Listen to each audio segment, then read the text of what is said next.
Bonjour à tous, on attend juste une petite minute que Florian nous rejoigne, parce qu'on va faire le webinaire à deux, et que le webinaire sera en deux parties. Donc dès qu'il nous rejoint, dès qu'il est là, on pourra démarrer. Donc je vous demande juste quelques instants de patience. Merci.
Bien, Florian est en train de se connecter. Dès qu'il a le son, dès qu'on entend sa voix, on pourra démarrer.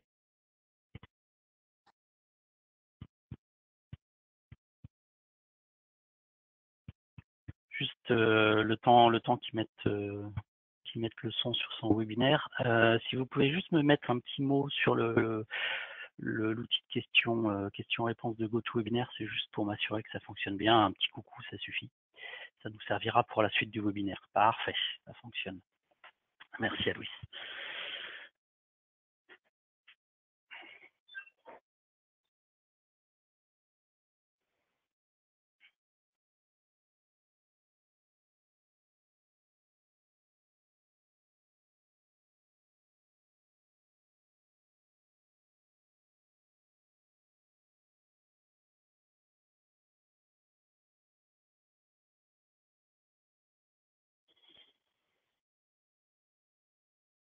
Allô?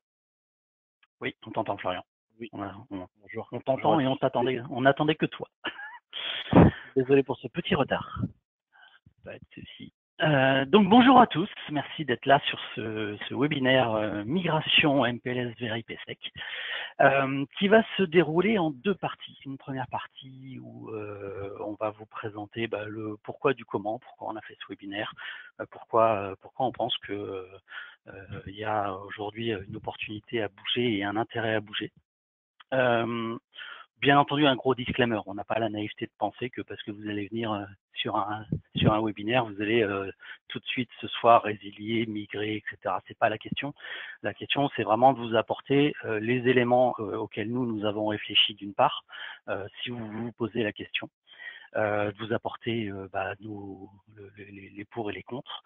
Et puis dans un deuxième temps, surtout pour ceux qui ont déjà fait cette démarche, c'est aussi vous apporter tous les outils, vous montrer comment gérer son architecture multisite en IPsec et de récupérer toute la flexibilité que ça va apporter et de vous montrer les outils WatchGuard et les possibilités WatchGuard. Donc ça sera dans un deuxième temps avec Florian qui est sous forme de démo. On veut vraiment ce webinaire pratique. Moi, je vais faire la première partie. Je vais essayer tenir sur une vingtaine de minutes et pour ensuite que vous ayez la partie pratique du webinaire par la suite. Donc Florian, n'hésite pas au long des explications à rajouter ce que tu as à rajouter. J'y manquerai pas. Pareil pour vous qui êtes assez nombreux dans ce webinaire, n'hésitez pas si vous avez des commentaires. C'est vraiment un débat ouvert, hein, ce sujet-là. Migrer MPLS vers IPsec. Donc si vous avez des désaccords, on est complètement preneur.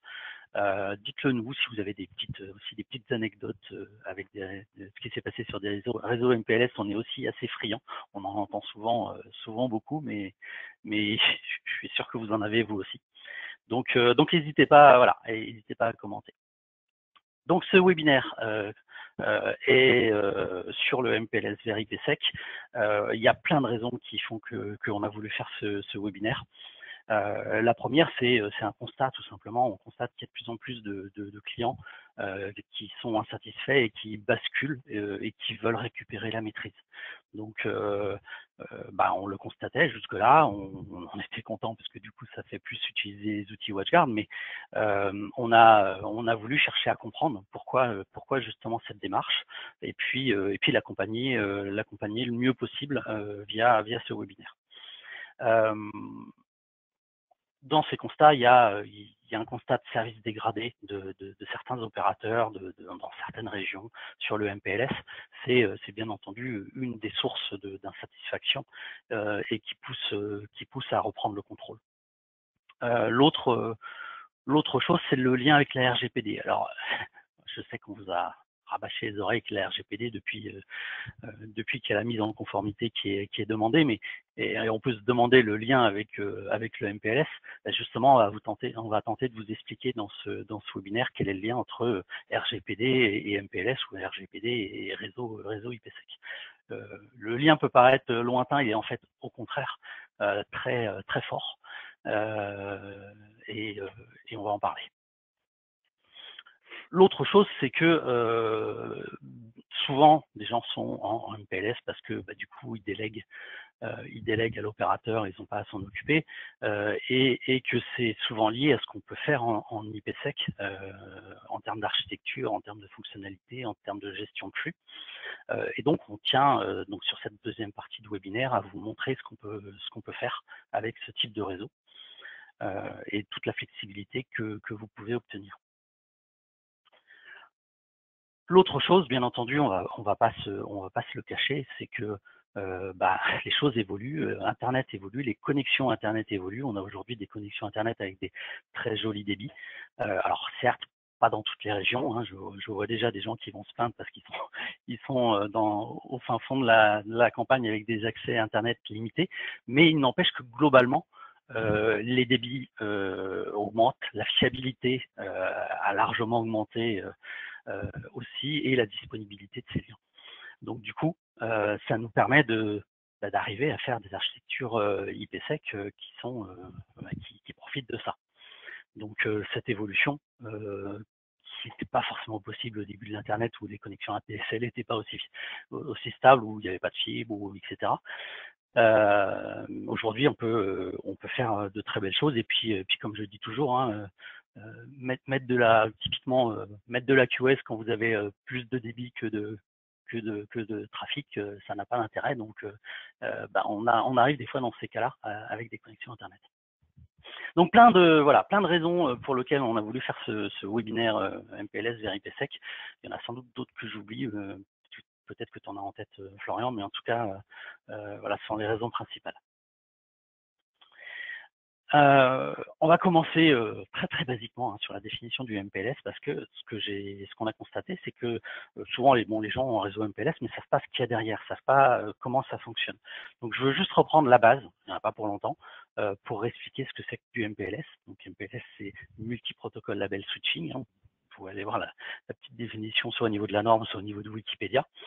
Et donc c'est un mécanisme de transport de données basé sur de la commutation de labels.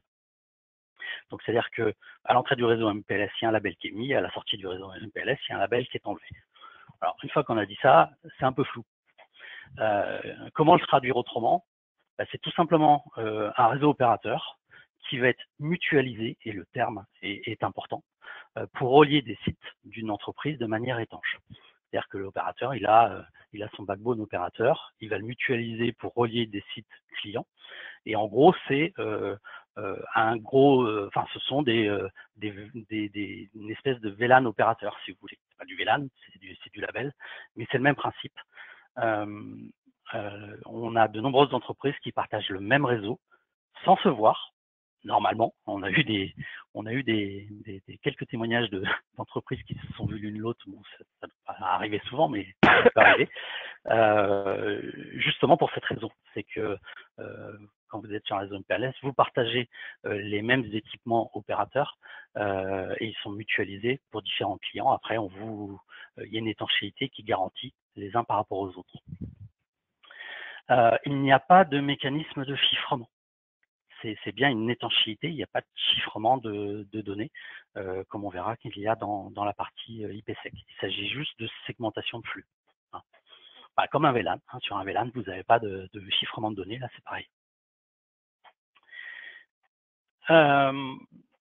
Dans cette présentation, on va aussi faire une comparaison pour être juste, pas uniquement sur MPLS, mais MPLS accompagné d'une offre de sécurité mutualisée par l'opérateur. Sinon, très clairement, vous vous en doutez, sur la partie sécurité, ça serait difficilement comparable. Et puis c'est aussi quelque chose auquel je tiens parce que je vois malheureusement beaucoup d'entreprises qui délèguent leur sécurité à des opérateurs et je trouve que c'est un contresens flagrant. Pourquoi un contresens? Pour plein de raisons. Le premier, c'est que déjà l'opérateur il a une faible connaissance du métier de l'entreprise. Un intégrateur connaîtra beaucoup mieux. Il va gérer votre infra, il va gérer votre sécurité, il connaîtra vos flux, vos serveurs, vos applicatifs, et donc il sera beaucoup plus à même d'ajuster la sécurité comme il le faut. Hein, la sécurité, c'est pas, je sais pas, je suis sécurisé, pas sécurisé, c'est un travail fin d'ajustement de la configuration du firewall au métier de l'entreprise. Et ça, un intégrateur sera toujours plus à même de le faire qu'un opérateur qui connaît moins. La deuxième chose, c'est que les opérateurs, ils vont mettre des niveaux de sécurité génériques par template. On vous donne un petit questionnaire avec 2-3 questions pour essayer de savoir un petit peu ce que vous voulez faire niveau sécurité, mais ça va pas très loin. Donc c'est basique dans la mise en œuvre et c'est basique dans le suivi également. C'est une fois de plus un contresens par rapport à ce qu'on doit faire quand on veut se sécuriser. En termes de visibilité, pour ceux qui sont dans cette situation, vous le savez, la visibilité elle est quasiment inexistante, que ce soit sur les incidents, l'état des liens, la configuration, le routage, le trafic. Quand vous voulez de l'info de l'opérateur, c'est un enfer. Et puis dans de nombreux cas, la réactivité, quand il faut 3 jours pour faire un changement, une ouverture de port, ça va complètement à l'opposé de la réactivité qu'il faut si on veut se sécuriser et éviter les failles. Et la vie d'une entreprise, c'est ces flux qui changent. Donc il faut avoir la maîtrise et la réactivité qu'il faut quand justement l'entreprise évolue, les flux évoluent et qu'il faut s'y adapter. Je parle même pas de l'aspect légal ou quand vous avez un besoin, une obligation de sécurisation de votre réseau, vous ne pouvez pas vous permettre de laisser des choses ouvertes trop longtemps. Dernier point, c'est le lien avec la RGPD sur lequel je reviendrai plus en détail plus loin. Mais le fait de déléguer cette partie sécurité à l'opérateur complexifie énormément la conformité à la RGPD, puisqu'on va manquer de maîtrise. Et il se trouve que l'opérateur est considéré comme un sous-traitant, puisqu'ils vont gérer de la donnée personnelle. Donc il va falloir s'assurer qu'ils font les choses comme il faut, au bon niveau de sécurité. Et comme je l'ai dit tout avant, c'est loin d'être une évidence. Donc clairement, c'est en matière à débat, on peut en discuter. Un opérateur sera sans doute pas d'accord avec moi en disant qu'ils fournissent un niveau suffisant pour une mise en conformité RGPD. Moi, j'en doute très fortement. Florian, je pense que toi aussi. Clairement.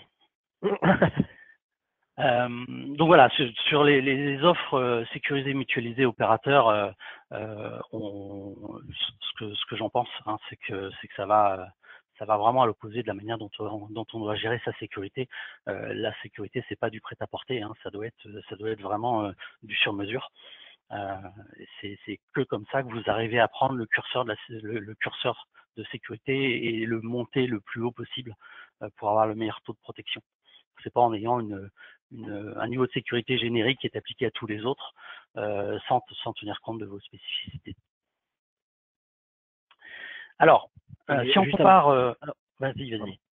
Un petit point à rajouter, par rapport à ce que Pascal disait. Afin de monter le curseur de la sécurité, il faut également avoir un niveau de visibilité qui est assez important. Donc du coup, ça rejoint clairement aujourd'hui que les réseaux opérateurs MPLS ou autres ne fournissent pas forcément la visibilité nécessaire par rapport à ce qui se passe sur votre réseau, que ce soit au niveau flux, mais également au niveau sécu. Et par conséquent, derrière, vous n'avez pas la visibilité pour être capable d'augmenter, de modifier ou de bouger le curseur de la sécu. Donc ça, c'est également un point important parce que sans visibilité, vous avancez à l'aveugle et c'est juste impossible de maintenir un niveau de sécurité ou de boucher telle ou telle faille par l'ouverture, par la fermeture d'un port en l'occurrence, si encore une fois, il n'y a pas de visibilité.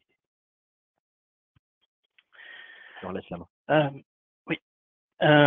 Donc par rapport à la définition du MPLS, on peut revenir à la définition de l'IPsec. Bien entendu, on parle d'IPsec site à site, hein, il y a des différences avec l'IPsec en nomadisme. Mais l'IPsec en site à site, c'est assez simple, hein.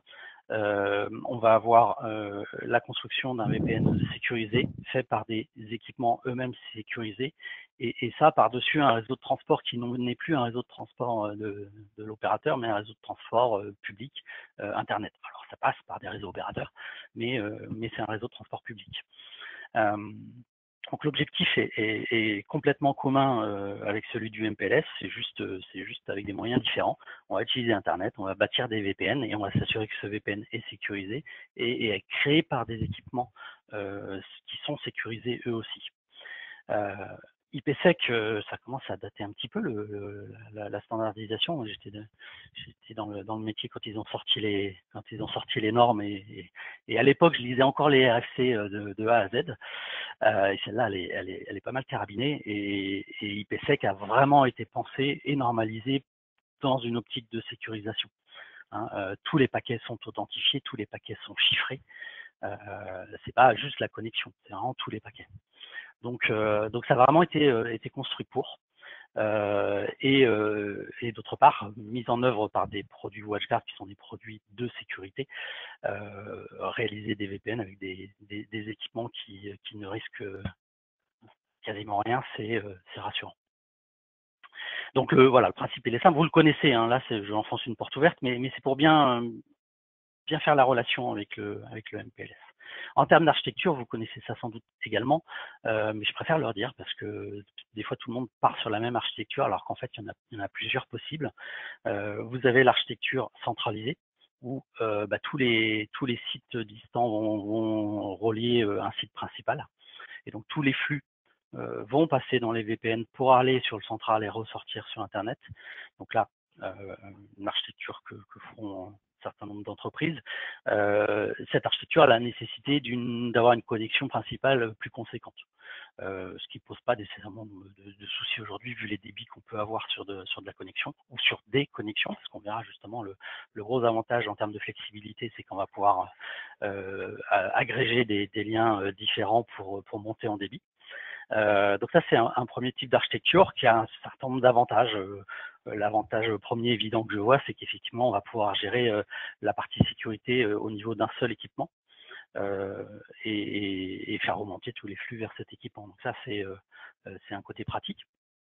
Et puis il y a la deuxième architecture qui est l'architecture distribuée où là chaque site va avoir son propre accès Internet et l'utiliser en tant que tel et les VPN vont être utilisés pour relier les sites et transporter de la donnée interne au réseau. Donc accéder à de la donnée serveur en l'occurrence, à l'applicatif métier, etc. Donc chaque connexion Internet est locale et ça impose, quand on est dans une architecture distribuée, d'avoir une protection de l'Internet et du surf également local sur chaque site. Donc qui est pas un souci quand on est en architecture WatchGuard, puisque ce sont des firewalls, c'est notre métier premier de toute manière. Mais est-ce que Florian montrera dans la partie démo, justement, cette architecture des fois fait peur parce qu'on se dit qu'il y a plein de sites à gérer et qu'en termes de management, ça va être compliqué. Charge à nous dans ce webinaire de vous montrer que justement non, il y a tous les outils qui vont bien pour simplifier ce type d'architecture. Donc on peut faire les deux. IPsec, c'est aussi pour le coup récupérer le contrôle de sa sécurité, donc qu'on soit en architecture distribuée ou centralisée, puisque la sécurité vis-à-vis d'Internet va être assurée par les firewalls qui font le VPN, qui sont, quand ils sont WatchGuard, des firewalls multifonctions, donc soit en basic sécurité suite, soit ce qu'on préfère en total sécurité suite, pour monter ce curseur de la sécurité le plus haut possible. Donc c'est vraiment une architecture qui a la sécurité au cœur de son objectif. L'autre point et que je trouve crucial et qui justement m'horripile vis-à-vis du MPLS, c'est qu'on pense souvent trop à la sécurité de l'internet vers les sites et on oublie que un site en tant que tel peut être attaqué et que ensuite quand on est sur les autres sites, ces attaques-là peuvent se propager. Propagation de malware, de ransomware, de cryptojacker, de toutes les nouvelles menaces que vous entendez en ce moment.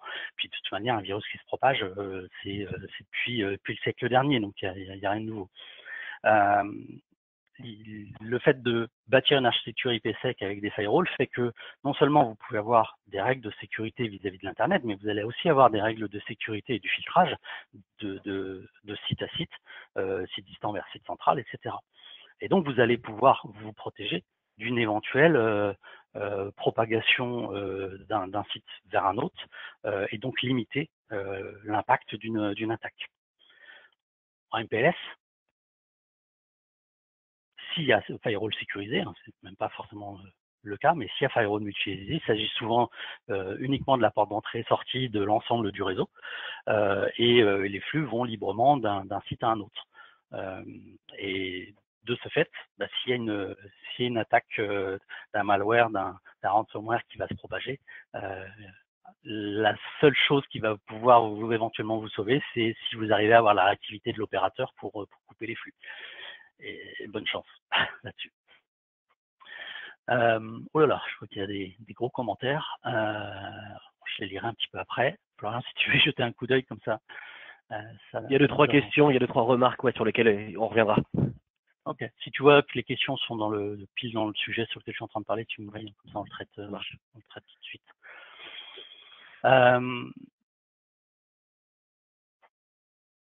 On a essayé je fais juste une petite aparté, on a essayé cette présentation de mettre ce à quoi on pensait. C'est probablement pas exhaustif, on prétend pas à ça. Donc il y a sans doute plein d'autres architectures. D'ailleurs, j'en présente à la fin une autre, et puis il y en a d'autres auxquelles je pense que j'ai pas forcément mis dans la présentation. Donc si vous voyez d'autres choses, n'hésitez pas à nous le mettre en commentaire, il n'y a aucun souci.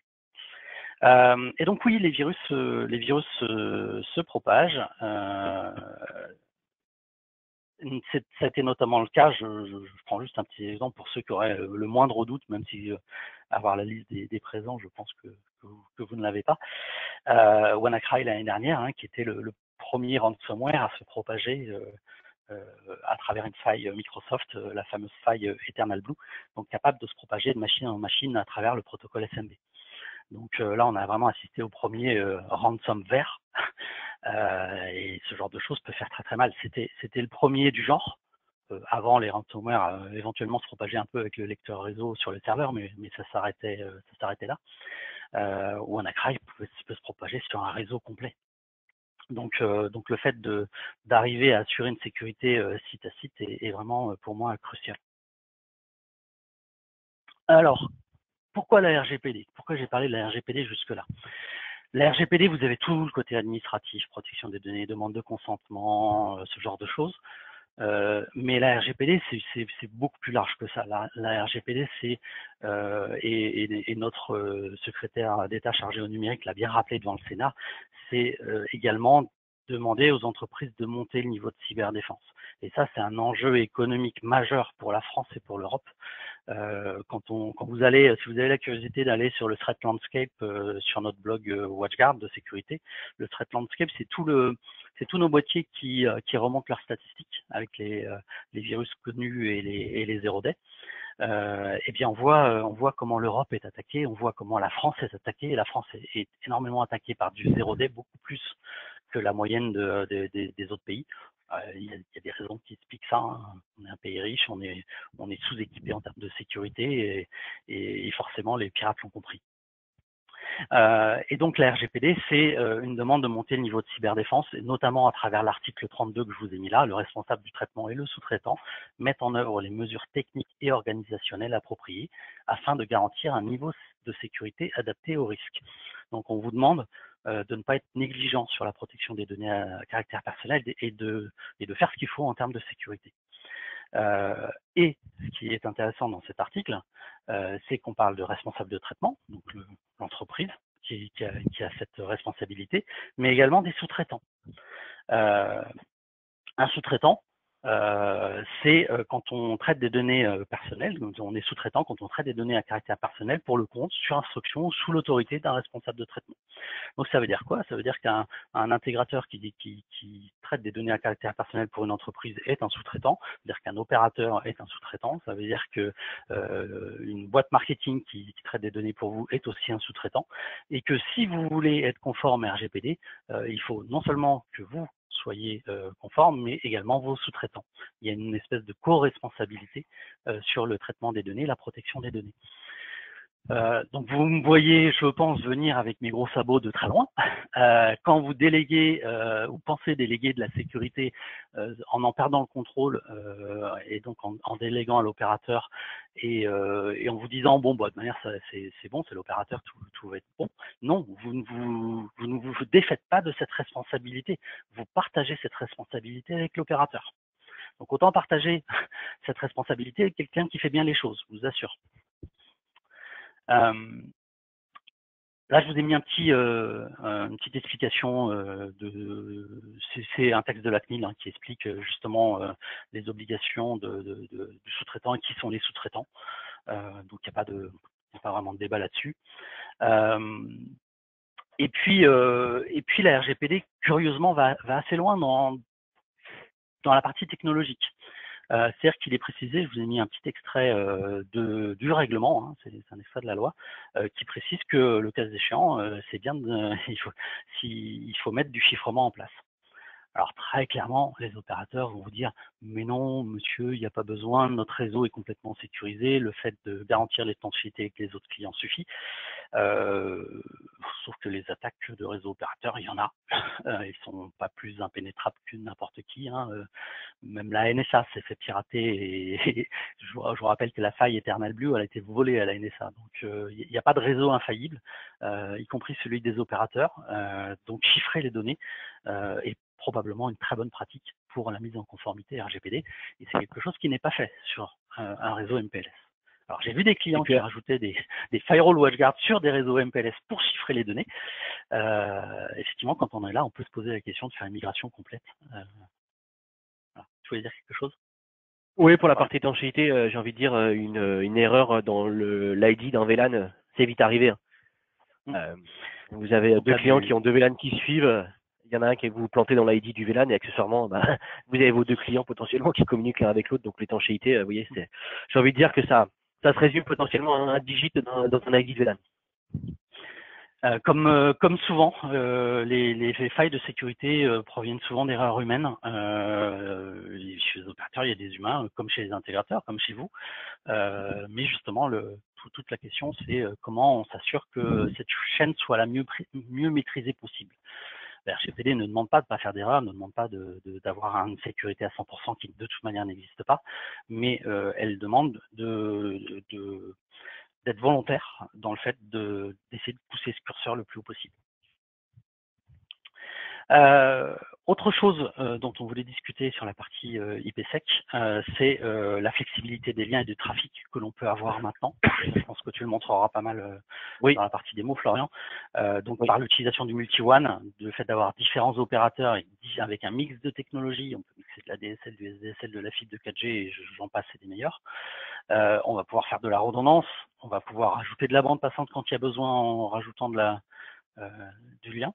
On va pouvoir faire de la sélection de routes qu'on peut déjà faire dans un certain niveau aujourd'hui et qu'on pourra faire encore mieux dans le futur, puisque on va avoir très bientôt notre premier jeu de fonctionnalités SD-WAN dans le boîtier, donc pour vous apporter encore beaucoup plus de flexibilité appliquée au trafic classique Internet, mais également appliquée au trafic VPN. Donc tout en gardant, je vois beaucoup de gens qui passent sur le MPLS pour déléguer la responsabilité à l'opérateur, mais dans ce cas-là, la responsabilité des liens reste à l'opérateur. Même si vous faites du multi-WAN sur le firewall, l'état des liens, la fiabilité, tout ça reste côté opérateur. Donc en IPsec, on peut faire de la redondance, ça fait très longtemps qu'on le fait, en l'occurrence ça, savoir avoir un tunnel principal et puis un tunnel de backup si jamais il y a un souci. On sait le faire très facilement. On sait depuis un peu moins longtemps, mais on sait maintenant faire de la sélection des liens et avoir plusieurs tunnels et faire passer certains applicatifs sur un lien, sur un VPN, et d'autres applicatifs sur un autre, par exemple l'application métier sur un VPN et la VoIP sur un autre VPN qui passerait par d'autres liens du multi-WAN du boîtier. Et puis on sait faire un mix de tout ça, hein, faire une sélection de liens appliquée avec du backup si jamais il y en a un des deux VPN qui ne fonctionnerait pas, ou le lien sur lequel le VPN s'appuie. Bon, ça, Florian rentrera plus dans le détail dans cette partie visibilité. Bien entendu, quand vous avez un WatchGuard System Manager avec un dimension, on va pouvoir suivre les équipements, on va pouvoir suivre les liens, on va pouvoir suivre les bandes passantes, l'état des VPN, les trafics, les applications, et puis bien entendu toute la partie sécurité que vous allez pouvoir traquer vous-même. Dimension est vraiment fait pour être lisible sans avoir besoin d'un niveau technique très poussé. On essaye de faire nos produits le plus simplement, que ce soit la partie configuration et donc en l'occurrence la partie visibilité. Donc Dimension aide au jour le jour avec tous ces éléments-là. L'autre chose que vous verrez avec Florian, c'est la partie gestion centralisée. On peut utiliser le WatchGuard System Manager pour manager un boîtier, mais on peut aussi utiliser le WatchGuard System Manager avec ce qu'on appelle le Management Server pour gérer un ensemble de boîtiers. Et c'est là qu'on va simplifier toute la tâche de ce type de réseau, puisqu'on va pouvoir faire des templates de configuration, on va pouvoir faire des VPN très simplement entre les différents sites. Et donc l'atout de WatchGuard System Manager dans ce type d'architecture est très important. Également, toute ma démo tournera autour du management server. J'espère bien. L'autre point aussi, c'est ajouter un site.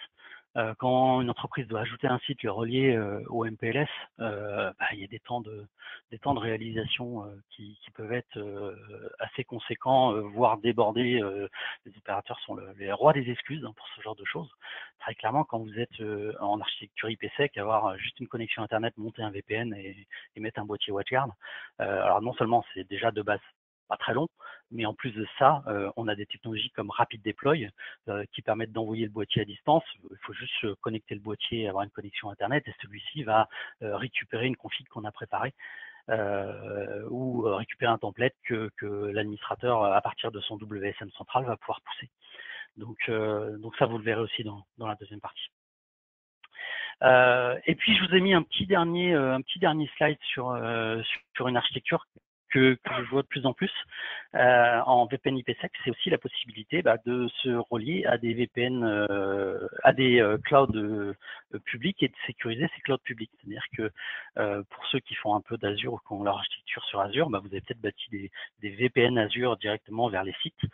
Sachez qu'on peut plutôt que de faire un VPN Azure, mettre un Firebox Cloud, donc pour Azure ou pour Amazon là-bas, faire les VPN à partir du Firebox Cloud, et typiquement pour ceux qui connaissent le coût des VPN Azure, on y gagne très largement sur le coût de l'infra VPN en tant que tel, mais en plus de ça, on apporte pour le même prix une sécurisation de l'infra Azure et de l'ensemble des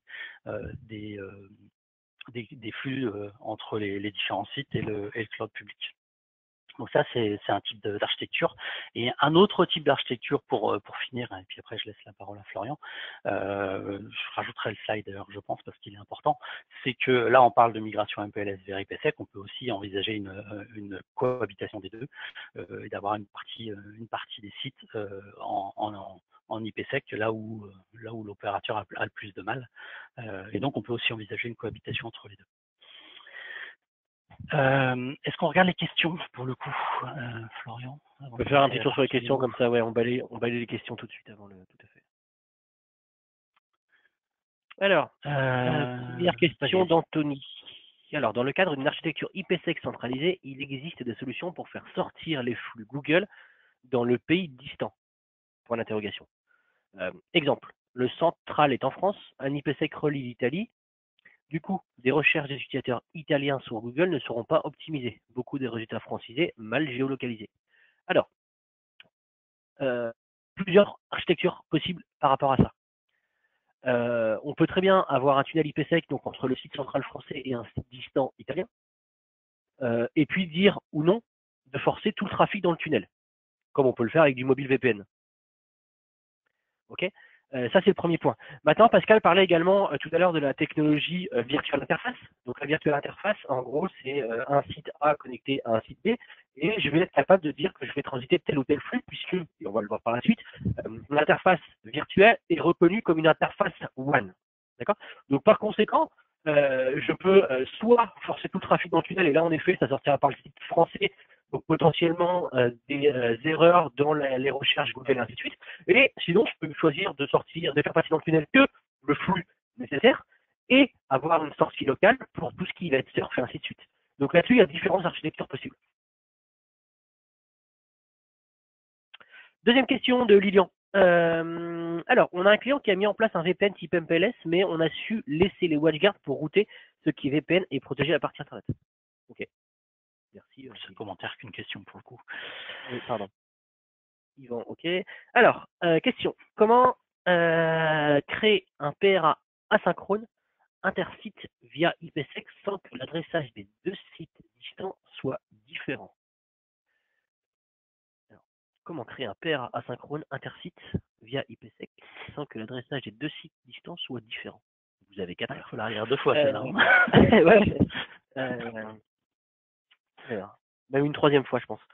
Je vais la regarder si Pascal, tu as un premier élément de réponse là-dessus. Après, ça dépend si les sites sont éloignés l'un de l'autre pour faire le PRA, puisque ce que font beaucoup de nos clients, c'est du géocluster. Donc du coup, on va pouvoir avec le même cluster protéger deux sites différents. Alors, faut un lien entre les deux sites qui soit assez rapide, mais ça peut être une piste. Après, si effectivement c'est deux sites complètement différents, routés, etc., on pourra. Je pense pas qu'on puisse assurer le même plan d'adressage avec ce type d'archi. Non, je pensais à du routage dynamique, mais ce sera forcément un plan d'adressage différent sur le site de. Il y aura forcément un plan d'adressage différent. Ouais. Alors après, il y a des gens qui nous ont fait un roman là.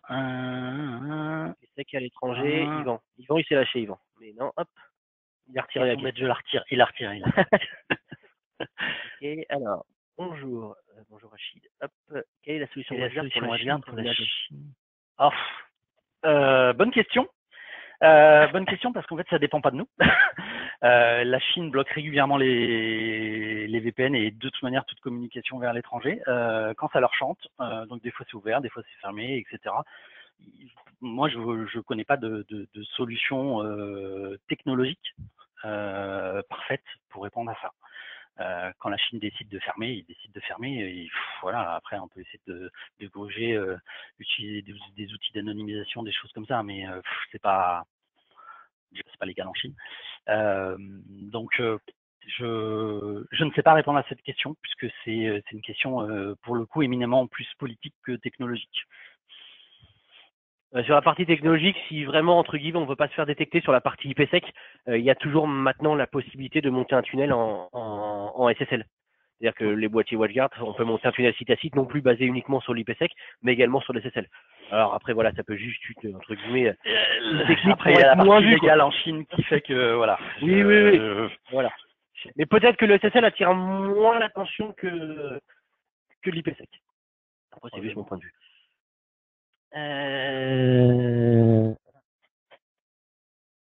Alors, IPsec à l'étranger, c'est économique et performant, donc ça, je pense que c'est un commentaire plus qu'une question, et effectivement, je suis d'accord.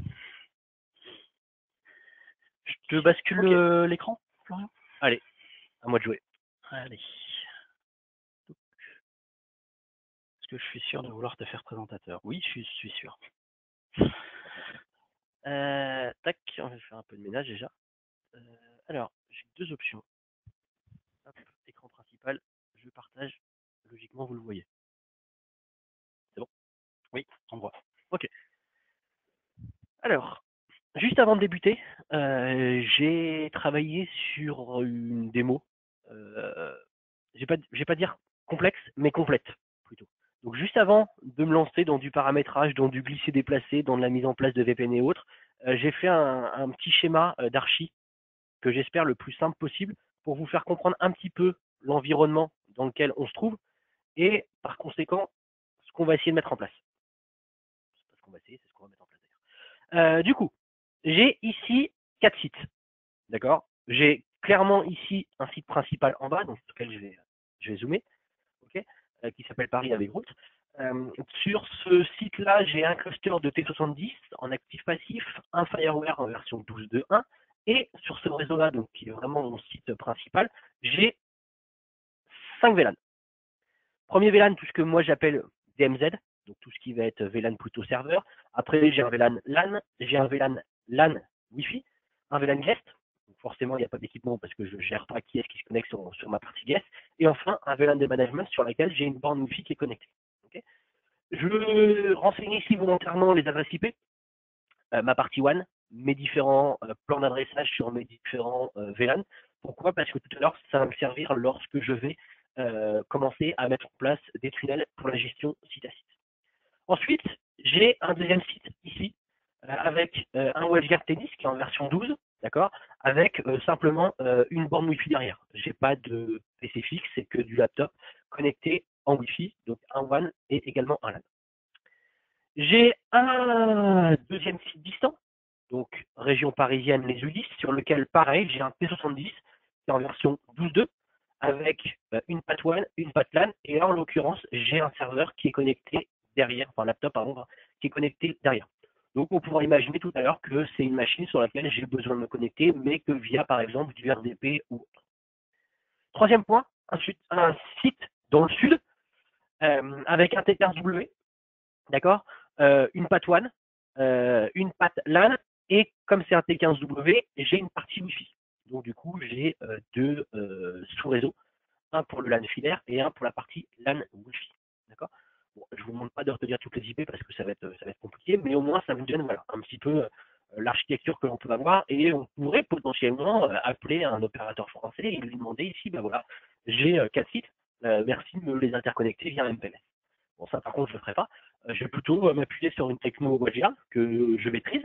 Et on va voir du coup les différents outils que je vais pouvoir utiliser à la fois pour interconnecter ces différents sites, d'accord, mais également potentiellement si demain j'ouvre un quatrième site distant, voir comment je peux le faire de façon totalement simplifiée. On pourra reprendre l'exemple tout à l'heure par rapport à une question, à savoir, bah, allez, demain j'ouvre un site, alors je ne vais pas dire en Chine parce que ça peut être compliqué, mais j'ouvre un site en Allemagne.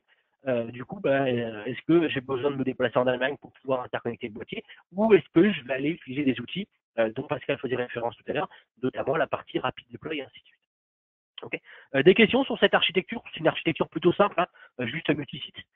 Si vous avez des questions dessus, n'hésitez pas. Du coup, par rapport à ça, j'ai maintenant, moi, une machine de gestion, en l'occurrence qui est un serveur qui est présent ici, qui s'appelle ROM. Okay. Sur ROM, je vais me déconnecter de là, je vais me déconnecter de là, et j'ai préparé un petit peu le lab avant de venir. Sur cette machine-là, j'ai mes outils de WatchGuard System Manager, et mon WatchGuard System Manager, plutôt que de me connecter à un boîtier, je vais me connecter à un management server. Management server, c'est l'outil dont Pascal faisait référence tout à l'heure, qui va permettre d'avoir une administration centralisée. Okay. Donc pour ça, je vais me connecter simplement ici à mon WatchGuard System Manager. Okay. et je récupère ici un certain nombre d'informations. Tout de suite, je vois sur la gauche mes différents devices. On fait un petit retour en arrière par rapport au schéma. J'ai ici mon site principal, okay, donc sur lequel j'ai mon management server installé et j'ai en frontal mon cluster de P70. Okay. J'ai mon site distant région parisienne, les Ulysses. J'ai mon site distant Paris, d'accord, et j'ai mon site distant sud de la France. Okay. Aujourd'hui, j'ai aucune interconnexion entre les différents sites. Okay. Je reprends un exemple tout bête. Je tente ici de faire un ping sur une interface Wi-Fi du boîtier sur le site du sud de la France, 83.254, ça répond pas. D'accord. Donc si je déploie ici mes différentes arborescences où je vais dans la partie device status, si je déploie, je vois que sur la partie branch office VPN, j'ai rien à part sur celui-ci où je désactive. Okay. Donc du coup, pardon, libre à moi derrière de remonter mes différents tunnels. Alors pour monter mes tunnels, déjà dans un premier temps, en site à site, j'ai deux options. Soit je vais utiliser la version longue, okay, c'est-à-dire que je vais prendre mes différents boîtiers ici, et puis je vais aller regarder la configuration. Je vais refaire un truc pour repartir de zéro. On va supprimer ça et ça. Ça, on va repartir sur un schéma non connecté et de même ici. Okay. Donc la version longue, qu'est-ce que c'est? C'est je passe par mon éditeur de politique de sécurité, à savoir mon policy manager. Donc, du coup, je vais vous faire les deux, je vais vous faire les deux étapes, les deux façons de faire. Pardon. Donc première étape, je vais utiliser ici mon policy manager pour interconnecter manuellement mon site de Paris à Begroult avec mon site de Paris Bossé. D'accord. Ok. Donc en gros, le site ici Paris à Begroult et le site Paris Bossé. Okay. Donc en gros, je vais faire un test pour aller pinguer une IP derrière qui sera en 172, 16, 16, quelque chose. Donc, j'ouvre mon policy manager ici. D'accord. Je vais aller dans ma partie VPN. Dans ma partie VPN, je vais y arriver. Hop, dans ma partie VPN, je vais créer ce qu'on appelle dans un premier temps une branche. Hop, ça c'est toujours l'effet des mots. Il y a des restes de mes différents tests que j'ai effectués hier. Hop, excusez-moi, 2 secondes. Mettre à jour. Hop, de propre. Ok, je vais ouvrir mon policy manager. Donc je vais faire la configuration manuelle où je vais aller dans un premier temps déclarer ma gateway et ensuite mon ou mes sous-réseaux que je vais vouloir interconnecter. D'accord. Donc ça va me permettre déjà d'apporter un premier niveau de sécurité, à ne faire potentiellement communiquer qu'un sous-réseau vers un sous-réseau ou une machine vers un sous-réseau ou même une machine vers une machine. Je vais avoir cette granularité-là que moi je vais maîtriser pour créer mes différents sites. Celui-ci, je veux le rajouter ici. Donc je vais l'appeler Gateway, hop, Paris, hop, hop, Paris, Bossé. Okay. Je vais définir une pressure key. Okay. Et je vais dans un premier temps ici aller saisir mes connexions Internet. Donc, je vais sortir par ma fibre SFR. D'accord. Je vais reprendre mon petit schéma derrière pour mes différentes IP. Donc, on a dit que côté Paris, à Begroult, j'avais un WAN. Donc, il était ici en 89, 156, 109, 94. D'accord. Et en face, ma gateway pour Paris Bossé, c'est l'IP 213, 223, 56.71. Ça va être également mon ID pour monter mon tunnel. Okay. Et je valide ici. Paramètre de phase 1, on va le laisser comme ça en chatou 256 AE 256 et on diffie le même groupe 14. Ok. Forcément. Ok. Donc ça c'est le premier point. Je vais juste revenir après dessus et je vais faire la même chose du coup de l'autre côté, côté Paris Bossé. Donc pour ça, je vais aller ici sur ma partie Paris Bossé. Je vais également ouvrir mon Policy Manager.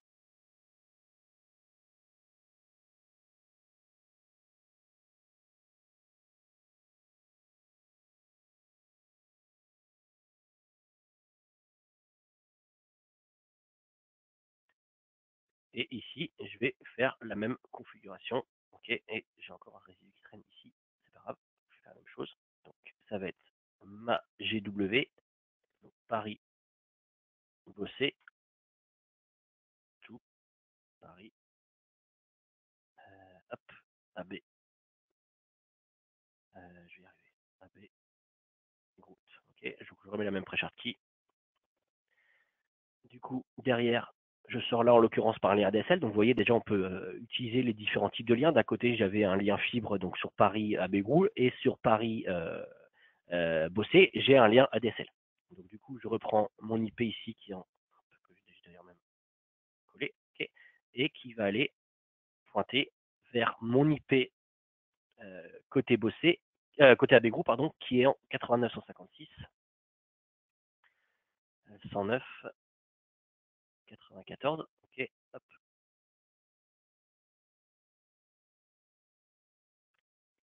Et je vais faire un coller également pour l'ID ici et je valide. Okay.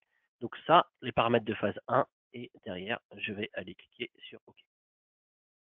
Tac. Une fois que ça c'est fait, je vais aller dans ma partie tunnel route et je vais aller déclarer mes différentes tunnel routes. Ok, donc forcément, j'ai déjà mes tunnel routes qui sont déclarées ici.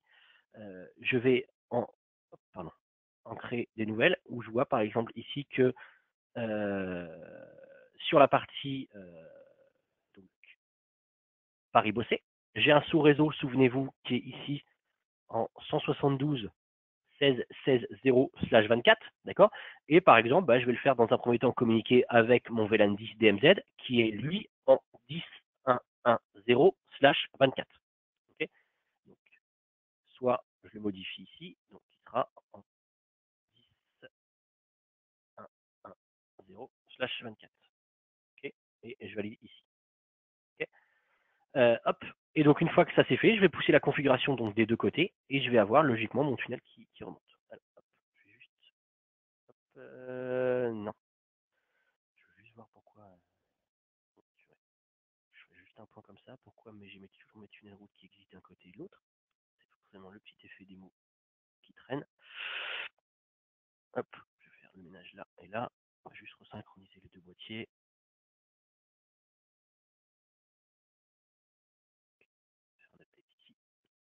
Donc pendant que mes boîtiers, entre guillemets, récupèrent leur configuration, hop, device également ici. Donc ça va être potentiellement la première étape de créer un tunnel donc manuellement entre boîtier 1 et boîtier 2. Ok, donc entre le site de Paris à Bégrou et le site de Paris Bossé. Je vais juste attendre qu'il finisse ici. D'autre côté, encore une fois, on parlait tout à l'heure de supervision. Avec les outils dont le Firebox System Manager fait partie, je vais avoir la possibilité notamment de surveiller ce qui se passe. Donc, j'ouvre par exemple ici mon Firebox System Manager sur le site de Paris Bossé. Okay, et dans Paris Bossé, si je regarde dans la partie trafic, je vais pouvoir faire un certain nombre de recherches, soit sur des IP, soit par exemple sur le process qui correspond à la mise à jour euh, via le management serveur. Et là, je vois en l'occurrence qu'à 11h23, la configuration a été uploadée avec succès, d'accord, et elle a été récupérée depuis le management serveur. Donc encore une fois, on voit clairement ici qu'on est dans un mode de fonctionnement centralisé. Je n'ai pas besoin de me connecter indépendamment à chaque boîtier. J'ai vraiment tout ce qui est centralisé ici. Okay. Alors, je vais juste reprendre ça ici pour vérifier quelque chose. Je vais ouvrir mon Policy Manager donc sur le site de Paris à Bégroult, qui récupère les infos. Okay. Donc, je suis désolé, je vais devoir le refaire. Forcément, j'avais un petit reliquat qui restait de mes différents tests tout à l'heure. Hop, je vais mettre faire un truc pour 2 secondes, je suis désolé. À Bégrou, tout, hop, tout bossé. Je vais reprendre après Charty que je vais déclarer. Je vais reprendre ma gateway ici, donc sur ma patte fibre SFR. Je reprends mon IP, hop, qui va bien. Donc en local, c'est la 89.156. 156, 109.94. Ok. C'est là que je vais la mettre. Hop. Et ici, donc, le site de Bossé, on a dit en 213, 223, 213, 223, 56.71. chose. Et je colle là. Hop. Ok. Je valide. Je laisse les paramètres par défaut, donc on a dit ici. Et je valide. Du coup, deuxième étape, la tunnel route. Ok. Donc là, on est toujours sur le site donc, de Bossé, donc TN AB Group. Pardon. Hop, AB, tout Bossé. En local, on a dit qu'on allait partager mon VLAN 10, donc 10.1.1.0/24, et en distance, j'ai qu'un sous-réseau, 72.16.0/24. Ici, j'ai soit la possibilité, comme je vous dis tout à l'heure, de partager des sous-réseaux, mais je peux très bien aller chercher un sous-réseau, un host, d'accord, ou même une résolution DNS. D'accord. Donc ça, après, c'est à vous de voir si vraiment vous voulez ne mettre dans le tunnel que ce qu'il est nécessaire de passer. Donc, sur la partie réseau, et après, on va voir automatiquement qu'on va avoir des règles de firewall qui vont être créées, qui vont permettre, dans un premier temps, d'ouvrir tous les types de flux d'un site A vers un site B. Après, libre à vous de restreindre ce type de flux. Donc, je valide ici. Hop. Et... OK. Donc, je pousse la configuration ici, sur le site. Donc, je vais mettre un petit message, VPN tout bosser, et je valide.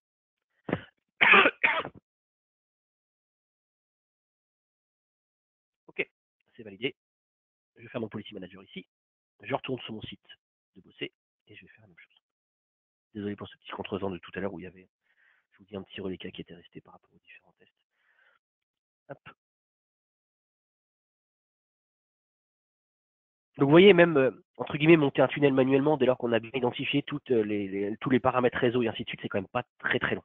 Okay, et dans tous les cas, ça prendra toujours moins de temps que de demander à un opérateur de faire une modif ou de rajouter une tunnel route ou de rajouter une connexion entre deux sites. Donc là, je refais la même chose. Donc du coup, hop, Bossé, tout, avec vous. Je remets ma pré-chart key. Pas que je me trompe. Je mets donc mon sous-réseau. Je mets le sous-réseau, pardon, l'adresse WAN distante, donc 89.156, 109.94, pardon. Ok, et je la colle là. Ok, je regarde les paramètres ici. Hop, on est bien dans le diffusion groupe 14, on dit que V1, je laisse la même chose, je valide. Et dernière étape, je vais créer mon tunnel. Pour cette fois, autoriser mon sous-réseau, donc TN, pareil, pousser tout AB Group. Et donc on a dit un sous-réseau local côté bossé 72.16.0/24 à destination de 10, pardon, 10.1.1.0/24. OK. Et je valide ici. Vous voyez automatiquement que mes règles de firewall ont été ajoutées. Et je vais pousser la configuration. Si vous avez des questions au fil de la démo, n'hésitez pas à les poser. OK. Hop, donc du coup, VPN tout Bgroup. Tac, paf, c'est envoyé. Pascal, pareil, si tu veux rajouter des choses durant la démo, n'hésite pas. Non, non, je trouve que ça a été plus rapide la deuxième fois que la première fois. Tu t'améliores. OK, donc là, je vais attendre quelques instants. Encore une fois, je peux regarder mon policy manager derrière, voir ce qui se passe. Donc là, connecté. Là, il y a Ranus. Je regarde sur la partie IKE. Voilà. Et je vois tout de suite que mon tunnel à 11h31, donc autant vous dire que j'ai enregistré la configuration il y a 10 secondes, hein, que mon tunnel est établi, d'accord, donc entre une IP ici et une IP distante avec le sous-réseau 172.16.16.10.1.1.1. Okay. Donc on voit que le tunnel ici est monté en, allez, en quelques secondes. Ok. Donc si je regarde maintenant, pardon, hop, si je reviens ici sur ma partie traffic management, je vais y arriver. Traffic monitor. Donc logiquement, si je fais un test maintenant ici, hop, c'est pas ça que je voulais, de regarder le statut de mes tunnels, donc je rebascule sur mon policy manager, sur mon WatchGuard System Manager, et je vois ici que j'ai bien un tunnel qui est monté. Donc d'un côté, cluster de T70, donc site ici sur lequel moi je me trouve, avec un sous-réseau 10.1.1.0 à destination du 72.16.16.0, d'accord. Et de l'autre côté, côté site bossé, donc le temps qui refresh. Dans la partie branch office VPN, je vais avoir également un tunnel monté donc entre ici Bossé et ici Abego. Pour l'instant, j'ai créé qu'une tunnel route. Souvenez-vous de ma tunnel route 10.1.1.0 vers 172.16.16. Je vais faire un test ici. Meilleur moyen de voir que le tunnel est monté, c'est de faire un pic. Florian, une personne demande si le webinaire sera enregistré. Il est effectivement en cours d'enregistrement, donc on pourra le rendre disponible pour la personne qui demande. Ok. Donc vous voyez que mon tunnel ici est bien monté. Donc de ma DMZ Bossé, Abego vers mon LAN Bossé. D'accord. Donc si je reviens ici, je vois bien que le tunnel est monté. Donc c'est un cas de figure ultra simple. Ça m'a pris 5 minutes si j'avais pas eu ce reliquat de conf qui traite. Maintenant, cas de figure. Côté Bossé, donc ici, je vais reprendre mon petit schéma d'architecture. Côté Bossé ici, aujourd'hui, il n'accède que à mon infra serveur dans mon VLAN 10 en DMZ. D'accord. Maintenant, moi, je suis connecté là pour ce webinaire sur ma partie VLAN 12 LAN Wi-Fi. Du coup, si je ping de l'autre côté une IP en 172.16.16.254, chez moi, ça répond pas. Ok. Du coup, qu'est-ce que vous allez faire? Soit vous êtes en MPLS, vous demandez à votre opérateur de rajouter une tunnel ou une route dans le MPLS. Okay. Comme disait Pascal tout à l'heure, 3 jours. Moi, je miserais plus sur 5. Soit vous avez votre propre gestion de votre infra et notamment de l'interconnexion de site. Et puis simplement, je vais retourner moi sur mes différentes configurations boîtier. Donc d'un côté Bossé, de l'autre côté Paris Abego, et je vais simplement redéclarer une tunnel route pour que tel sous-réseau puisse communiquer avec tel sous-réseau. Okay. Donc là, je suis sur le site de Bossé, je vais simplement dans ma partie tunnel route. Okay. Dans ma tunnel route ici, je vais simplement rajouter une connexion autorisée, enfin une route 72.16.16.0/24. C'est le même sous-réseau que côté Bossé puisque je n'ai qu'un sous-réseau. Par contre, côté Abego, ce sera le 12.0/24. Okay. Je valide. Je vais mettre ici enregistrer la configuration sur mon boîtier. Ok, donc add route to 192.168.12.0/24 et j'enregistre ma configuration. Je me suis forcé à mettre des petits commentaires quand j'enregistre ma configuration, comme ça me permet d'avoir une traçabilité de ce qui a été fait. Et on verra tout à l'heure qu'avec les outils du management serveur, si j'ai fait une bêtise, j'ai possibilité simplement de revenir en arrière. Okay. Donc là, d'un côté, ma tunnel route est montée sur mon boîtier de Bossé, et je vais faire la même chose maintenant sur mon boîtier de Abego ici. Donc je rouvre mon policy manager.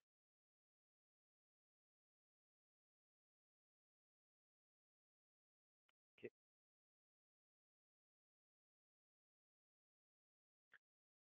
Et je vais dans ma partie VPN, et je vais également créer ici une nouvelle route.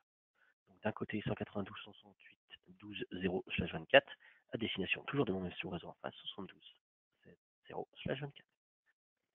Okay.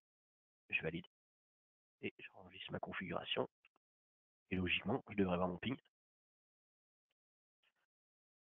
qui va monter. Donc hop, add route to add route from 192.168 pardon 12.0/24.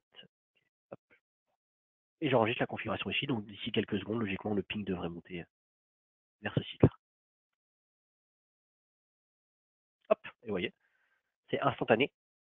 Mon ping répond sur le 172.16.254, donc en gros l'IP LAN côté site Paris Bossé.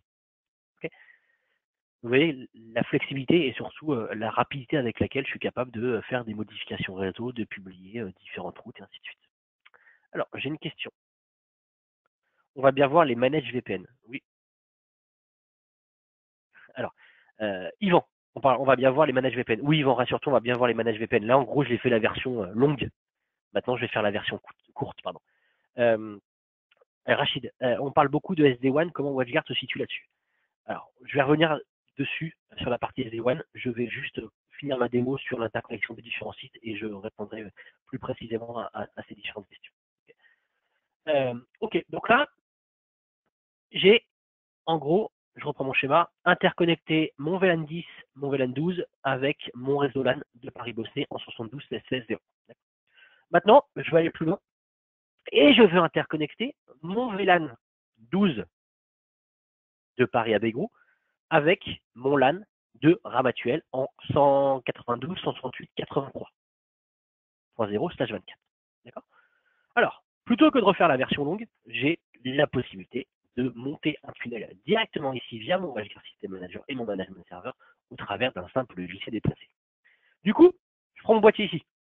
Je fais un glisser-déplacer vers ce boîtier ici. D'accord?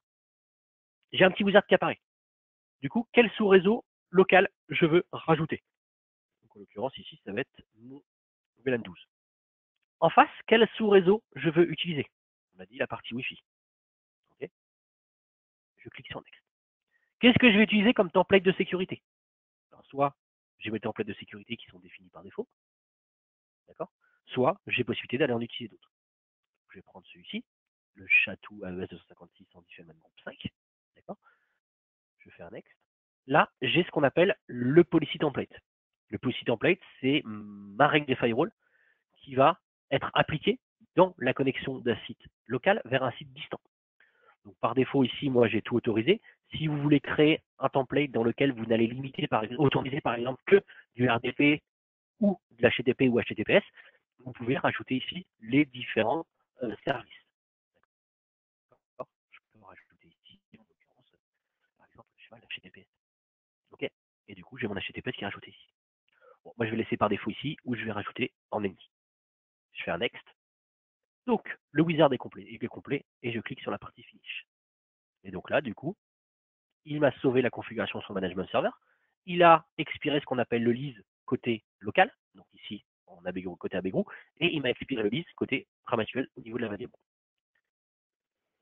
Du coup, je vais me connecter sur la Vagabonde, je vais simplement regarder les logs, et puis on va voir ce qui se passe.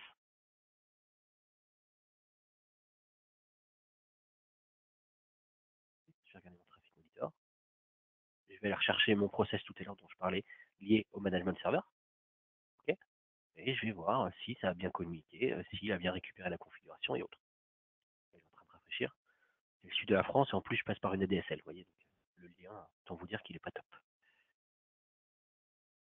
Ok, donc j'ai bien des communications, donc ça va prendre quelques minutes, là en l'occurrence 4-5 minutes, le temps qu'il pousse la configuration d'un côté, qu'il pousse la configuration de l'autre, et après qu'il monte le tunnel. Okay, on va le laisser bosser, on va voir que, voilà, je vous dis, ça va prendre environ 5 petites minutes, mais niveau sécu, vous voyez que j'ai vraiment déclaré un sous-réseau local, un sous-réseau distant, j'ai appliqué ma politique de sécurité, et vous remarquerez également qu'il n'y a en aucun moment, je n'ai renseigné de pre-sharp key. Donc, si vous voulez, niveau sécurité, de ne pas connaître la pre-sharp key, ça évite qu'elle soit stockée quelque part, okay, qu'elle soit potentiellement volée, rendue publique, et ainsi de suite. La pre-sharp key est générée automatiquement par le boîtier lorsque je fais le glisser déplacer. Et j'en ai pas connaissance. Donc, niveau sécu, si vous voulez, on est quand même pas mal. Du coup, le temps que le tunnel se monte, je vais revenir sur les différentes questions. La question du webinaire enregistré, Pascal y a répondu. Les manage VPN, bah, Yvan, tu vois, on est en plein dedans. Ensuite, Rachid, on parle beaucoup de SD-WAN. Comment WatchGuard se situe là-dessus? Alors, on va revenir au début, à savoir qu'est-ce que le SD-WAN. Le SD-WAN, bon, bien évidemment, pardon, ça signifie Software Defined WAN. Maintenant, aujourd'hui, il n'y a pas de RFC par rapport au SD-WAN. Donc j'ai envie de dire, chacun met un petit peu ce qu'il veut dans la notion de SD-WAN.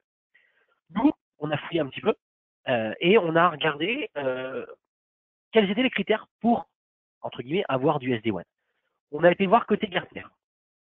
Côté Gartner, il y a 4 points importants pour le SD-WAN. Le premier point, c'est être capable de gérer les différents types de connexions WAN. De la fibre, de la DSL, de la SDSL, du lien opérateur, du lien potentiellement MPLS ou de la 3G, 4G. Ce point-là, sauf erreur de ma part, on le gère depuis bien longtemps. Deuxième point, encore une fois du Gartner, par rapport à la définition du SD-WAN, c'est être capable de faire du multi-WAN ou du policy-based routing ou ce qu'on appelle du virtual interface chez nous. Autrement dit, j'ai un lien WAN Internet qui tombe, je dois être capable de basculer automatiquement. Ça, on le fait avec du failover. Être capable également de faire potentiellement de la répartition de charge sur du lien WAN. le round robin, on le fait. On fait également du policy-based routing, puisque dans un lien Internet classique, entre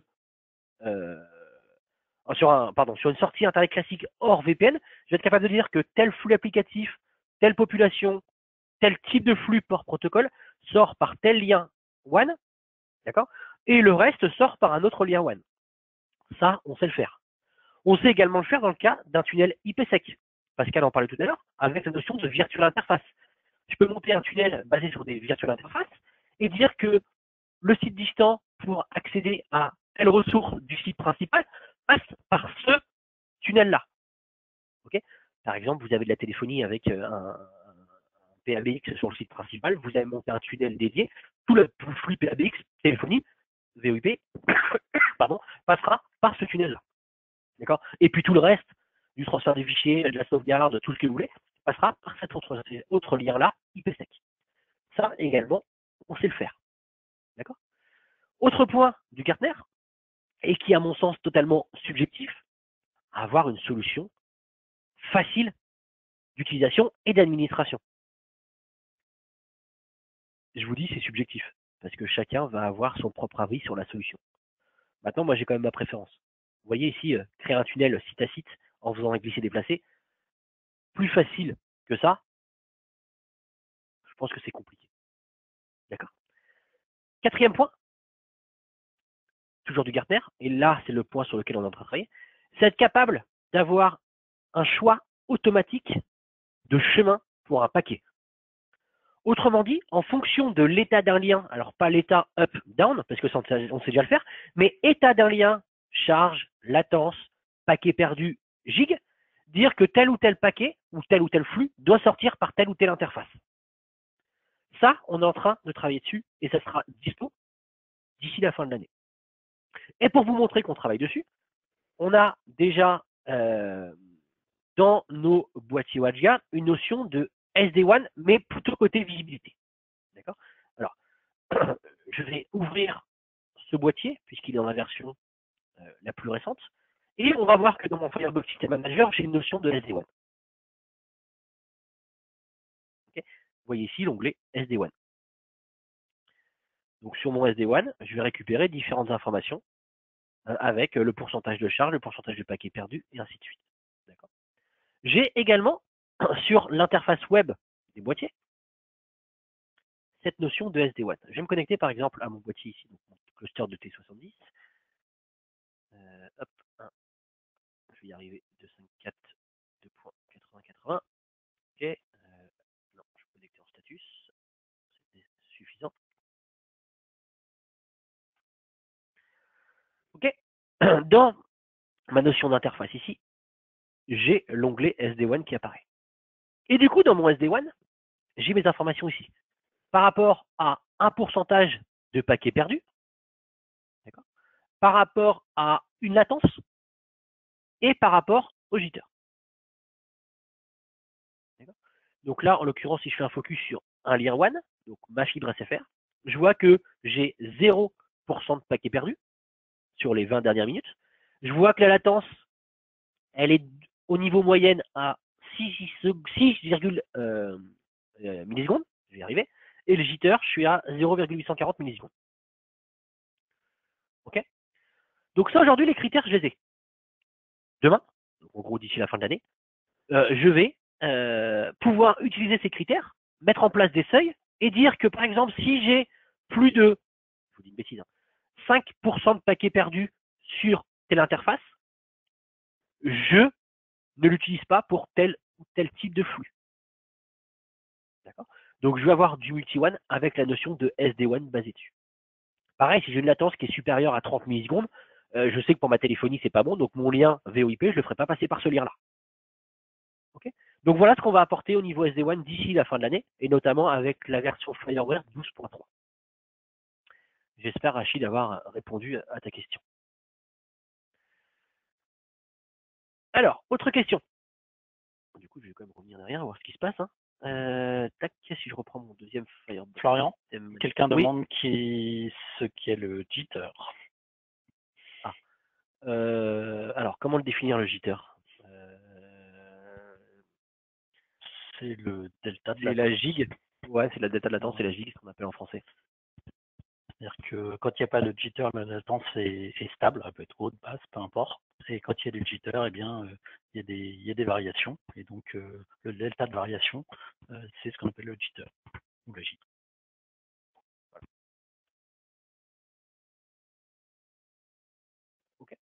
Du coup, je reviens juste 2 secondes avant de reprendre les questions. Vous vous souvenez quand même que j'ai derrière lancé un glisser déplacé pour interconnecter mon VLAN 12 ici, LAN Wi-Fi, avec mon réseau LAN derrière la vagabonde, ok, donc sous réseau 192.168.83 versus 192.168.12, d'accord. Bon, j'ai laissé faire, hein. J'ai vu que la configuration avait été correctement récupérée côté boîtier la vagabonde à RAM actuel. Si je regarde ici, du coup, la configuration et l'état de mes tunnels, donc je vois côté ici à Bégrou que j'ai bien 2 tunnels qui sont montés, d'accord. Je ne l'ai pas publié. Et ici, je vois également que j'ai bien mon tunnel qui est monté. Alors, Magatoué, comme j'ai du multi-one, je l'ai fait que sur une. Et de l'autre côté, côté Vagabonde, je vais bien logiquement récupérer mon tunnel. Je peux faire un test rapide. Si je fais un ping vers 192, 168, 83.254, ça répond bien. Donc mon tunnel est bien monté grâce à un simple glissé déplacé. Ok. Donc voilà, 2 étapes pour monter un tunnel, soit je le fais manuellement, soit derrière je fais un glissé déplacé. Maintenant, je veux récupérer ou publier une deuxième route, parce que là j'ai publié de mon réseau local à Bégrou 192 68 12 0/24 vers le 192 68 83 0/24. Je veux également publier en local le 10 0, enfin 10 1 1 0/24 avec mon soi-disant distant. Je refais la même chose. Je refais un glissé déplacé du boîtier 1 vers le boîtier 2. D'accord. Et là, je rajoute mon sous-réseau, par exemple 10. Je reprends mon sous-réseau Wi-Fi. D'accord. Hop, hop. Et il va me rajouter automatiquement la deuxième tunnel route. Okay. Et donc, du coup, je peux comme ça incrémenter mes différents tunnels en fonction des différents tunnels routes que je dois rajouter. D'accord. Aujourd'hui, j'ai besoin de ces 2 tunnels routes, ces 2 sous-réseaux. Demain, j'en ai plus besoin. Je reviens ici et je supprime mon réseau DMZ ici. Et automatiquement, il supprimera la tunnel route de mon tunnel. Ok. Donc pareil, si je regarde ici, il me dit qu'il est connecté, mais derrière, il va récupérer la configuration pour se mettre à jour. Alors, petite question. Bonjour, une question. Peut-on mettre en place un DMVPN WatchGuard entre un siège et des succursales, ok, de façon à ce qu'une succursale en VPN au siège pourrait aller consulter une appli ou un fichier sur une autre filiale. En gros, vous voulez que, alors je vais prendre un petit schéma pour illustrer, que mon site, ma machine ici, des Ulysse, d'accord, aille se connecter sur une machine potentiellement ici de Paris-Bossé en passant par Abegroute. Oui, c'est tout à fait possible. C'est ce qu'on appelle un réseau hub and spoke. C'est-à-dire que toutes les tunnels routes vont être publiées au niveau de mon site principal. Et en gros, je vais autoriser d'un côté mon sous-réseau 10.0.1.0, d'accord, à communiquer avec mon sous-réseau 172.16.16.0 en passant par mon site principal. Oui, c'est possible. Okay. Alors, pour mettre plusieurs sous-réseaux, je l'ai vu, hein, 2 glissés déplacés. La checkbox sur les DNS serveurs, tu peux expliquer. En fait, je peux publier dans le tunnel pour la résolution de nom, notamment si j'ai besoin d'une résolution locale. J'ai un sous-réseau distant qui est en démo watchguard-france.local et j'ai un domaine local qui est en watchguard-france.local. D'accord. Si je veux publier entre guillemets la résolution de nom dans le tunnel, je peux utiliser tel ou tel serveur DNS. Par exemple, moi, je veux faire une requête sur machine 1 démo watchguard-france.local. Je pourrais utiliser les DNS que j'aurais publiés dans le tunnel.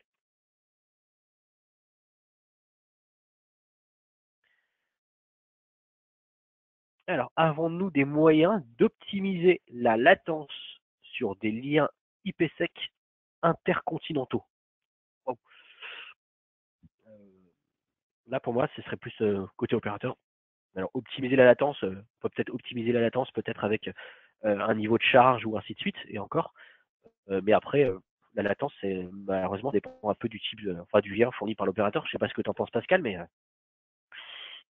Ouais, principalement. la latence, bien Après, évidemment, elle peut augmenter ou diminuer en fonction de la charge d'un tunnel. Mais il y aura forcément une latence de base avec un tunnel non monté ou monté sans charge. Mais là, c'est pour moi propre à l'opérateur et au type de lien fourni par l'opérateur. Après, comme tu dis, il y a le côté interne au tunnel où effectivement, si le tunnel il est saturé en termes de débit, il y a certains flux dont la latence va monter. Donc, c'est de faire du traffic management dans le tunnel et de limiter des choses. Et ça, Oui. c'est possible. Ce que j'ai dit tout à l'heure, quand j'ai créé ma security policy, mon template de security policy, j'ai tout ouvert. D'accord. Je pourrais très bien, dans un premier temps, autoriser que le RDP ou l'HTTPS. Donc, ça va me créer une politique de sécurité sous réseau 1 vers sous réseau 2. Si je reprends ici mon policy manager, par exemple, hop. OK. En parallèle, pendant que je vous parle, vous voyez que le boîtier a bossé derrière et que la configuration a également été correctement uploadée par rapport à la deuxième tunnel route. Du coup, je reviens ici sur mon policy manager. Je reprends ici ma partie donc VPN. Donc là, je vois en l'occurrence que tout est monté automatiquement parce que c'est bleu, d'accord, versus le tunnel que j'ai monté manuellement tout à l'heure. Et si je reprends mes règles firewall, d'accord, donc là, je peux très bien avoir un BOVPN donc entre AB Groot et Bossé. Ok. Et sur cette règle-là, potentiellement, je peux aller appliquer une notion de gestion de trafic. Je peux très bien dire ici que je vais limiter mon flux ou un type de flux particulier ou une application, encore une fois, à X kilos ou mégas en fonction du flux que j'ai.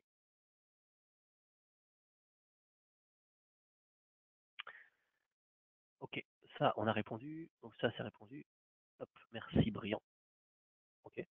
Hop, je suis aussi en questionnement sur le côté sécurité entre les sites. On peut créer des règles firewall personnalisées, c'est ça? Oui, c'est ça, je te confirme. Ok, alors dans le cadre où l'on utilise des... Oula, oui. Alors, dans le cadre où l'on utilise des WLAN sur une interface, est-il possible de le faire sur des VLAN?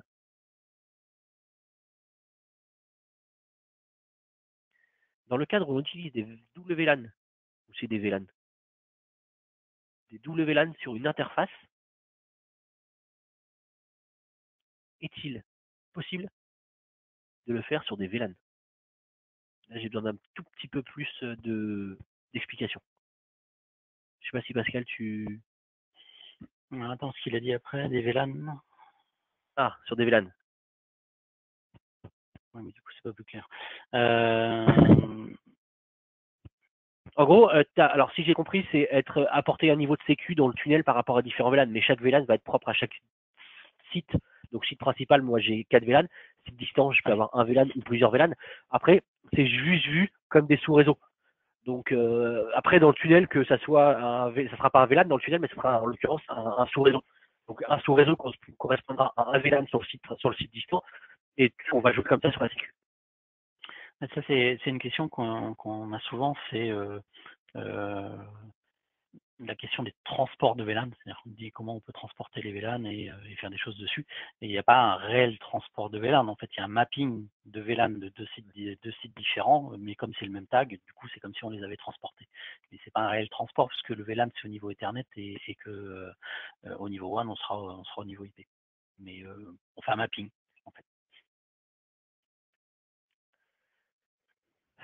Hop, ok, tac. Du coup, on a fait le tour des questions. Alors, on a vu ici comment, avec le management server, on pouvait créer un tunnel site à site manuellement, comment on pouvait le créer, entre guillemets, automatiquement avec un simple glisser-déplacer. Okay. Maintenant, autre cas de figure, je reprends mon petit schéma, okay, et demain, je rajoute ici un nouveau boîtier sur un site en Allemagne. Okay. Alors, la question, est-ce que je dois aller en Allemagne pour mettre en place le boîtier? On m'aurait dit, ok, il faut la Tahiti ou autre, ok, mais l'Allemagne, pardon, mais ça me botte un peu moins d'aller en Allemagne pour déployer un boîtier. Du coup, j'ai une possibilité chez WatchGuard et un outil qui s'appelle le Rapid Deploy. Rapid Deploy, il y a deux étapes.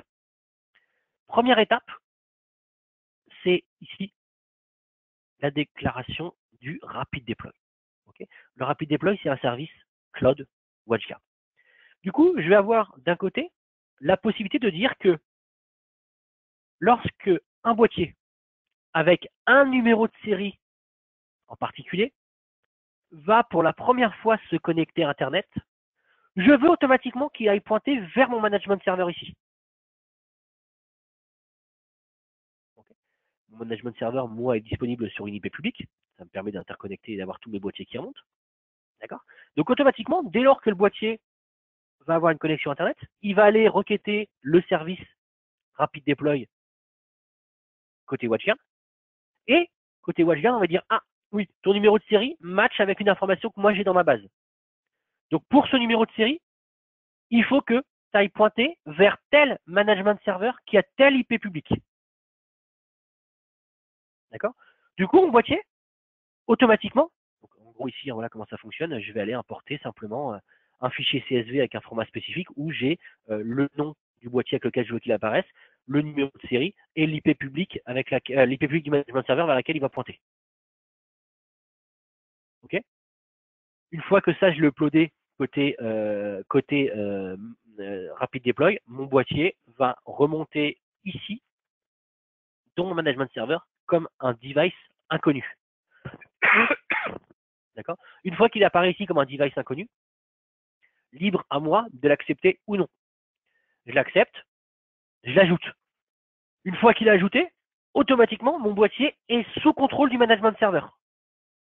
Du coup, j'ai la main dessus, je peux lui pousser une configuration et je peux également l'utiliser dans le cadre d'un déploiement VPN site à site avec un simple glisser-déplacer.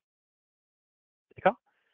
Je peux également aller lui pousser une configuration par rapport à un template que j'ai créé. D'accord. Moi, j'ai créé un template ici dans lequel j'ai rajouté, je sais pas, ma base de sécurité, à savoir 7-8 règles firewall avec du filtrage URL, du filtrage antivirus, la limitation de bande passante et ainsi de suite. D'accord. Ce template-là, pareil, je fais un simple glisser-déplacer et je vais aller le pousser sur mon nouveau boîtier. D'accord. Ça, c'est la première utilisation du Rapid Deploy. Deuxième utilisation du Rapid Deploy, lorsque j'enregistre mon boîtier WatchGuard de façon classique sur mon portail WatchGuard, j'ai la possibilité d'aller uploader pour ce boîtier-là un fichier de configuration. Okay. Donc, je me connecte moi sur mon portail WatchGuard.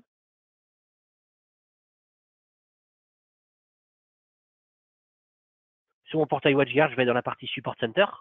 Et dans la partie Support Center, je vais aller sur My WatchGuard.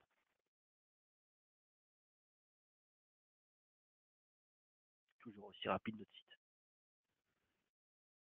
Allez. Ok. Donc Support Center.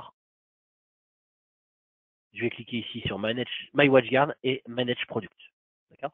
Sur Manage Product, donc de façon classique ou Activate Product, je vais activer un produit en rentrant son numéro de série, lui donnant un nom. C'est la procédure, j'ai envie de dire, classique. Okay.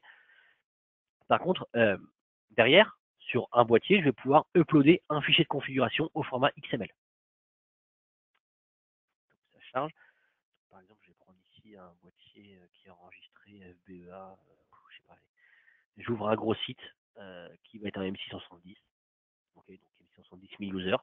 Et pour ce boîtier-là, je veux lui charger par défaut, ici, un fichier de configuration. Okay, je la refais. Je clique sur Setup Rapid Deploy. Et ici, je vais aller chercher mon fichier de configuration au format XML que je veux pousser sur le boîtier, encore une fois, lorsque celui-ci va avoir une première connexion Internet. Donc en gros, dès lors qu'on branche, je sais pas, un routeur, un équipement, un modem opérateur, ce que vous voulez sur la patte 0 du boîtier, il récupère sa connexion Internet via un DHCP ou autre, et automatiquement, derrière, il va, au bout de quelques minutes, aller récupérer la configuration que j'aurais uploadée ici. Ok. Et pareil, dans la configuration, donc j'ai une configuration de base niveau sécu, mais j'ai également une configuration avec un management serveur renseigné. Donc même étape, même principe, une fois que le boîtier récupère sa conf et l'applique, mon boîtier va remonter ici dans le device inconnu. Et après, je n'aurai plus qu'à l'ajouter et valider ce boîtier-là. Okay. Donc encore également un autre aspect du management serveur. Alors, hop, je crois qu'il y a des questions. Hop. Il y a un petit message pour Pascal. Ok. Ok. Non, ça ne fonctionne pas qu'avec le management serveur. Je peux très bien pousser une configuration par défaut sur un boîtier, même si j'ai pas de management serveur renseigné. Dans ce cas-là, simplement sur le site web, je vais aller renseigner la configuration pour un boîtier donné. Donc non, ça ne fonctionne pas qu'avec le management serveur. Je peux utiliser Rapid Deploy ici pour un boîtier qui ne serait pas sous management serveur.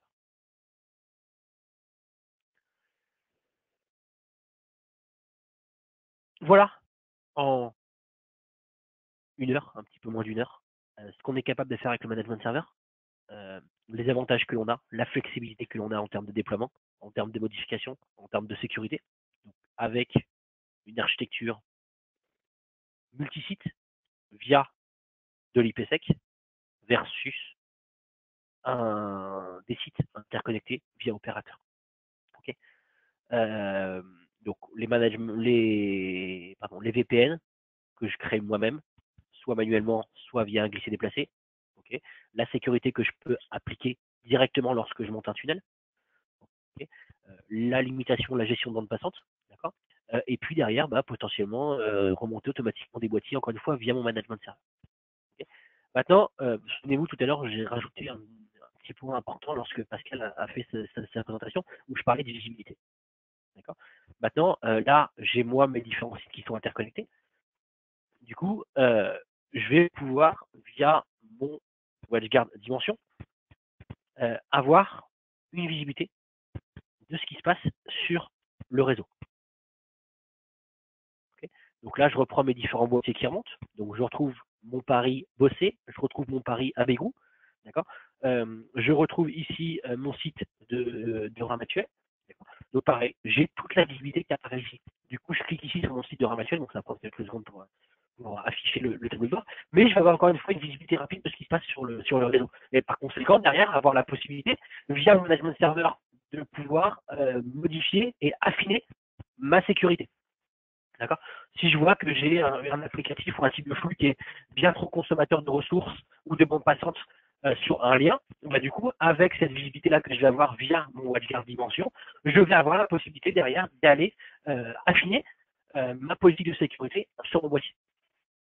Okay. Hop, c'est en train de charger, donc le tableau de bord qui arrive, et là, du coup, j'ai différentes informations qui remontent. Okay. Donc, je vois qu'il y a certainement des mises à jour de vers Apple ce matin, donc 158 mégas.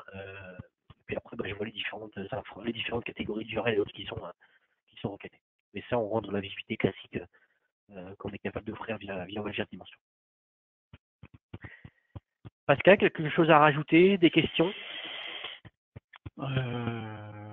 Non, c'est plus ces questions pour les gens, savoir s'il y a des choses qu'ils veulent voir, mais c'est assez dense déjà entre les VPN, la sécurité, la partie visibilité. Si on peut recommander pour quelque chose d'un petit peu plus exhaustif sur Dimension, c'est d'aller voir notre webinaire Dimension, soit de vous inscrire, soit d'aller sur notre chaîne YouTube où vous retrouvez le webinaire Dimension, vous verrez toute la richesse du produit et la simplicité du produit, donc tout ce que ça peut vous apporter côté gestion des liens, gestion de la bande passante, gestion des utilisateurs, etc., etc. Donc, et puis d'aller voir notre chaîne YouTube tout simplement. Vous tapez WatchGuard France sur YouTube et puis vous allez trouver tout un tas d'informations, que ça soit des cas d'école, des tutos, des webinaires qu'on a déjà fait et que vous voulez voir ou revoir.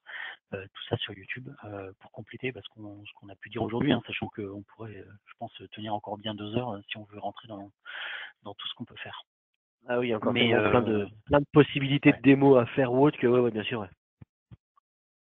Donc, mais je pense que ça donne une bonne vision de ce qu'on peut faire en gestion d'un réseau multisite sur les différents aspects, la partie réseau, la partie gestion de trafic, la partie sécurité, la partie visibilité, tout ça qui va être dans les mains de l'administrateur ou de son intégrateur ou des deux, avec un contrôle très fin, ce qui est complètement impossible à avoir en MPLS. Pas de questions. Cette vidéo sera mise sur la chaîne YouTube. Celle-là ou une suivante si on la refait. Faut qu'on voit la qualité, parce que la qualité du son des fois était un petit peu aléatoire sur celui-là. Donc on mettra peut-être celui-là dans un premier temps et puis si on en a un autre après, on l'écrasera.